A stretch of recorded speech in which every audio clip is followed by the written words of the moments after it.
കൃഷ്ണപുരം തയ്യിൽ തെക്ക് government LP സ്കൂളിന്റെ 108ാമത് വാർഷികാഘോഷം നടത്തി. ഇതോടനുബന്ധിച്ച് പൊതുസമ്മേളനവും നടന്നു. കൃഷ്ണപുരം തയ്യിൽ തെക്ക് ഗവൺമെന്റ് LP സ്കൂളിന്റെ 108ാമത് വാർഷികാഘോഷ പരിപാടികൾ സംഘടിപ്പിച്ചു. ഇതിന്റെ ഭാഗമായി പൊതുസമ്മേളനം, എൻഡോമെന്റ് വിതരണം എന്നിവയും നടത്തി.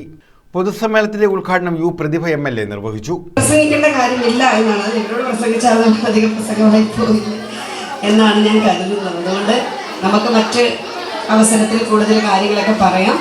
എന്തായാലും എനിക്കൊരു വലിയ സന്തോഷം എന്ന് പറഞ്ഞാൽ ഇത്തവണ ബജറ്റ് 2025 ബജറ്റ് കഴിഞ്ഞ മാസം ആണ് പാസ്സായത്. ഫെബ്രുവരി മാസം 7-ാം തീയതി ആയിരുന്നു എന്നാണ് എൻ്റെ ഒരു ഓർമ്മ ബജറ്റ് സമ്മേളനം തുടങ്ങിയത്. അപ്പോൾ അന്ന് നമ്മുടെ മണ്ഡലത്തിൽ, ഞാൻ സാധാരണ കായംകുളം അസംബ്ലി മണ്ഡലത്തെ സംബന്ധിച്ച് എൻ്റെ ഏറ്റവും അടുത്തുള്ളത് ഇവിടുത്തെ റോഡുകൾ തന്നെയാണ്. ഒരുപാട് റോഡുകളുണ്ട്. ഞാൻ പറയും സമുദ്രത്തിൻ്റെ പോലെയാണ്, ഇങ്ങനെ കൊടുക്കുതോറും എടുത്തോണ്ടിരിക്കുന്ന പോലെ അതുപോലെ റോഡുകളാണ്. SMC ചെയർമാൻ വിപിൻ ദാസ് അധ്യക്ഷത വഹിച്ചു. പ്രഥമാധ്യാപിക Y സബീന സ്വാഗതം പറഞ്ഞു. നടൻ Sinoj Varghese വിശിഷ്ടാതിഥിയായിരുന്നു.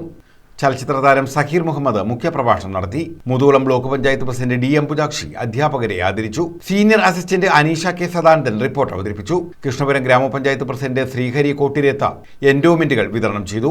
Muthukulam block panchayat standing committee chairman Ochira Chandran പ്രതിഭകളെ ആദരിച്ചു. ആശാരാജ്, അനിത വാസുദേവൻ, S നസീം, പാറയിൽ രാധാകൃഷ്ണൻ, സിന്ധു, ബിന്ദു, സിദ്ധാർത്ഥൻ, സദാശിവൻ നായർ, ഷാജി വരവിള, M ഭാസുരൻ, പ്രവീണ, വീണ വിശ്വനാഥ്, ചിപ്പി, ദർശക്, ഷറഫുന്നിസ VK തുടങ്ങിയവർ പങ്കെടുത്തു. തുടർന്ന് വിദ്യാർത്ഥികളുടെ വിവിധ പരിപാടികളും അരങ്ങേറി. News bureau, Kayamkulam.